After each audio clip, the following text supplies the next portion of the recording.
Hey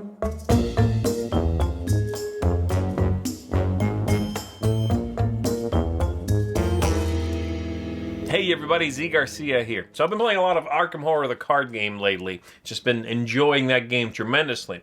And it made me want to start bringing out some of my older, Lovecraftian games and bring them back to the table. And I certainly enjoy those very much as well. And so I've been enjoying some Elder Sign again. And I decided to go ahead and pull out all the characters and rank my favorite ones. So I've picked of all the characters, and this includes all the expansions, by the way, which I've done reviews for, many of them anyway. You can go check those out. I've decided to take all the characters and rank my 10 favorite ones, talk about them a little bit. I'm going to go ahead and show you that now. Hopefully you know what I'm talking about. You've played the game, because obviously I'm not going to be discussing how it actually plays. But even if you haven't, stick around, check out what the characters do. You'll have a nebulous idea of how it all integrates into the game, but hopefully, hey, it'll sound interesting and inspire you maybe to even try it out if you haven't done so. So, we're going to cut to the table and do that now. Definitely let me know in the comments below what are some of your favorite characters. What kind of abilities do you enjoy in the game? Which ones maybe I missed? Which ones I put in the wrong place? That sort of thing. I enjoy that kind of discussion. So let me know in the comments. And here we go.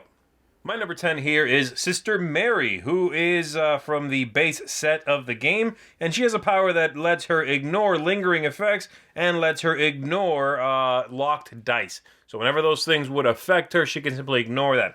Now, she's only got a stat of 3 over here, which is not great, but her power is interesting and very strong, though it is rather situational, especially when it comes to the locked dice. It might simply not be happening, though usually there are lingering effects on the Mythos cards that she can hopefully ignore. So again, she is my number 10.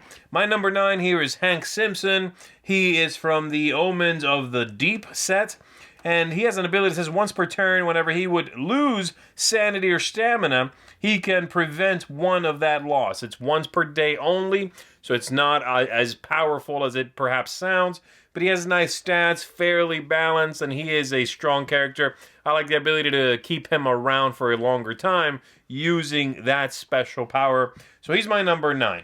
My number 8 goes to Vincent Lee, the physician, and he kind of dovetails into the one I just showed you a little bit, where at the start of his turn, he may restore one stamina to one investigator of his choice. It can even be himself. I like that because it's every time he takes a turn. And while it is only one of the 2 stats, it can possibly keep the other players around for a longer time. He also has evenly matched stats up here, so another good thing, because you never know which one is going to hit you. So I myself enjoy characters that have balanced stats like this. I'll show you another character in just a second that I think handles that idea in a very interesting way. So Vincent Lee, my number 8. My number 7 here is Kate Winthrop. She has an ability called Science. I think it's funny. And monsters cannot appear during her turn. And in addition, she is immune to terror effects. That one I like quite a bit, because there are so many abilities on cards that are terror abilities, and sending her to deal with those is certainly a good idea. So she is very interesting. She is my number 7. My number 6 here is Agnes Baker, the waitress, and she has past lives. She has quite an interesting past, and her ability says that whenever she secures a die on one of her spells, she can change the result of that die when she locks it. Now, she needs those spells, of course, though she does start with 3, but she could always prioritize locations that would give her more spells, allow her to turn those locked dice into whatever she is going to need at the moment. Very cool power, good stats on her, and I just like the ability, the idea of being able to manipulate the dice, hopefully a little more than the other players can. So Agnes Baker, there you go. My number 5 is Lily Chen. Yin and Yang is her power, and at any time, she may spend 1 sanity to gain 1 stamina, or she could do the opposite. Lose 1 to gain the other, or vice versa. I think that's really cool. This is the one I was talking about that really lets you manage what's happening to you.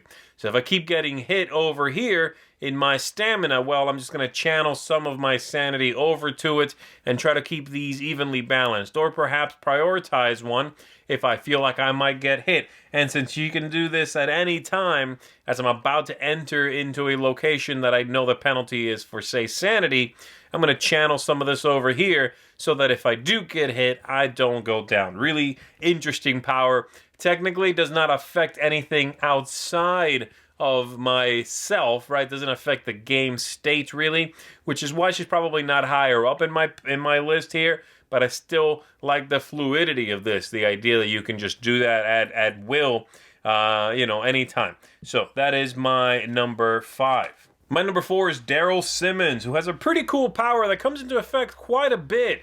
His power allows him to, he may change the result on a die from 1 investigation to 2, from 2 investigation to 3, or from 3 to 4 if it's on the yellow die that happens to have a 4 on it.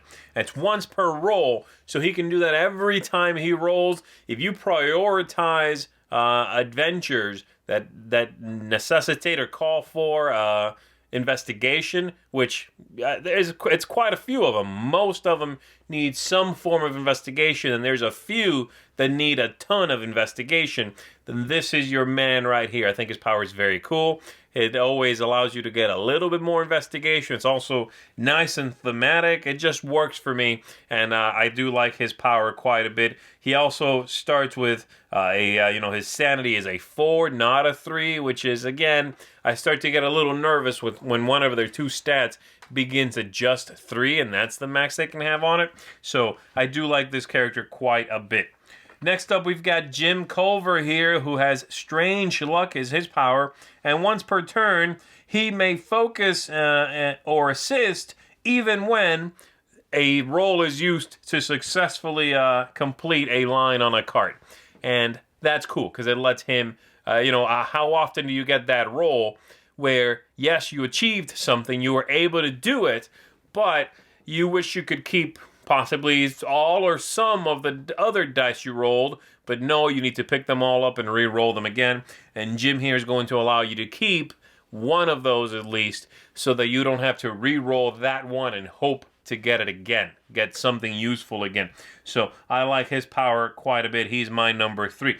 My number 2 is Skits O'Toole. School Hard Knocks on Skits O'Toole. Now, he does have a 3 up here, which again makes me a little bit nervous.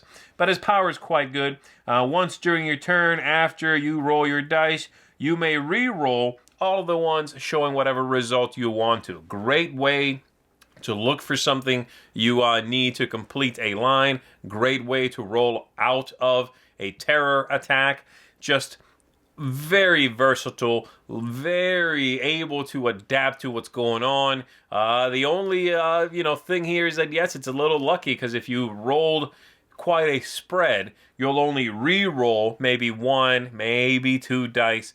But if they get clumped up on something you really don't want, then this is almost like having a clue that allows for a re-roll, and I like that quite a bit.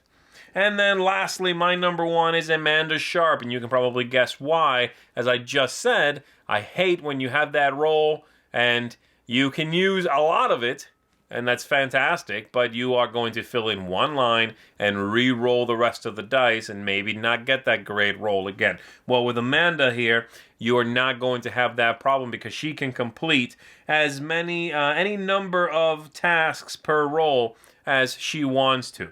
And that is amazing to me. She's also got evenly balanced stats.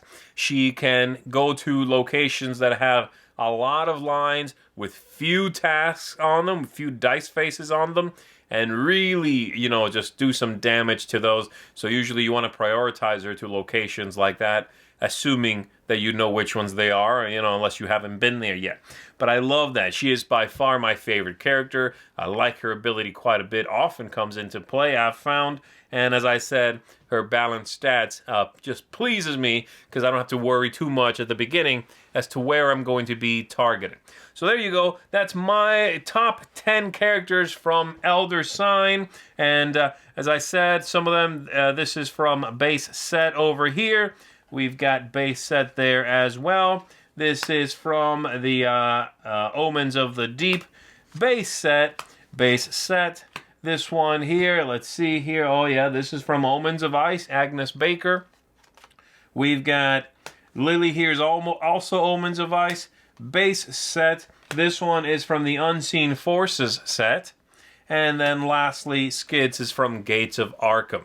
So as you can see, tons of great characters in the original base set. All the other ones that they came out with, yes, there's a few highlights for me specifically, but many of them are rather situational, and I like the ones that feel a little more, all-purpose. And some of these, I think, certainly excel at that.